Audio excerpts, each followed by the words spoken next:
This is my hobby. The greatest hobby. Hey everyone, Hobbyist here, and we are back at it again with our Talisman character exploration guides. Previously, we have concluded the Firelands expansion characters, but now we are going to go on to the opposite end of the thermometer. Oh yes, we are going into the 4 Frostmarch expansion characters. So let us go ahead and get into that first character. Behold, I give to you the king of monsters himself, the one that all monsters must bow and acknowledge. I give to you the Ogre Chieftain. Let us go ahead and get into the Ogre Chieftain's character card. So as we can see here, the Ogre Chieftain has a strength of 5, a craft of 2. He's got 1 faith and 6 life, much like the troll in the base game. And then he is a neutral character who starts in the crags, which is why we have him where we do. And as you probably saw, with this new expansion comes a new logo. That bright white snowflake. Any cards in the Frostmarch expansion, any of the spells, and all 4 of the characters, as well as the Warlock's Quest and the alternate endings, that possess this logo just helps you to differentiate what belongs with the Frostmarch expansion versus any of the other expansions that we have covered in the past. So if you're not interested in playing with the Frostmarch expansion, or if the characters don't seem particularly interesting to you, then definitely keep an eye out for that snowflake, so that way you can be able to make things easier for yourself when it comes to organization. So let's go ahead and move forward into his character abilities. Well, he's only got 2 of them. But why is that?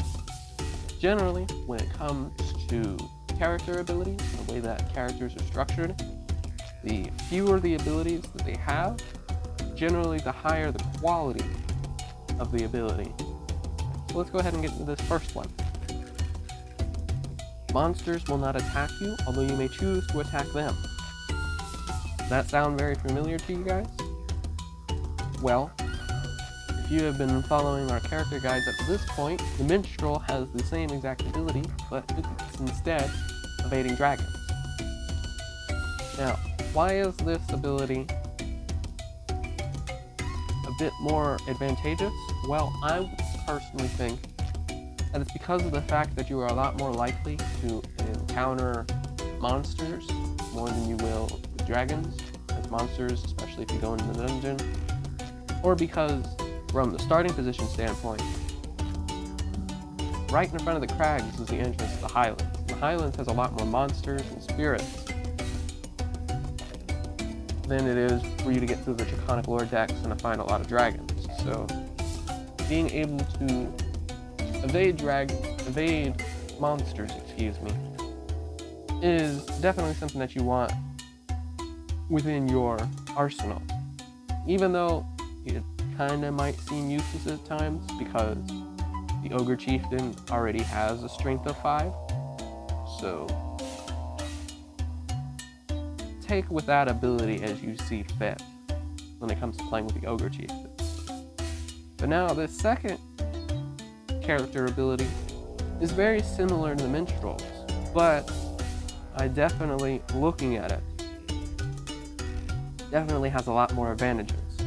So, whenever you defeat a monster in battle, you may dominate it and keep it as a follower instead of a trophy. The monster adds its strength to yours in battle, after which it departs to the discard pile. You may use any number of dominated monsters during a battle.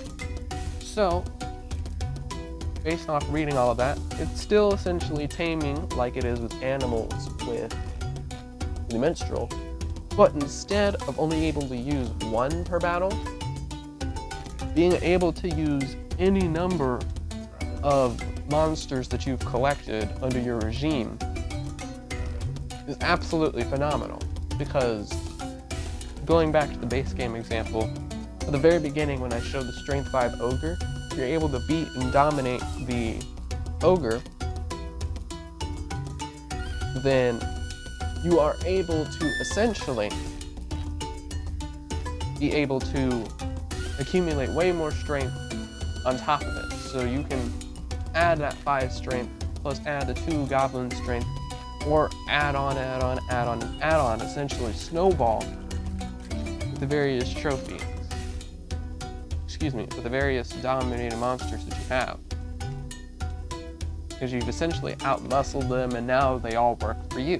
So being able to develop a group of monsters for the Ogre Chieftain is definitely a strength of his. So overall, what do I think of the Ogre Chieftain? Obviously, his craft sucks. That's just the way to put it. And his ability to shine with strength is definitely one that can snowball and carry over to where things could start becoming a problem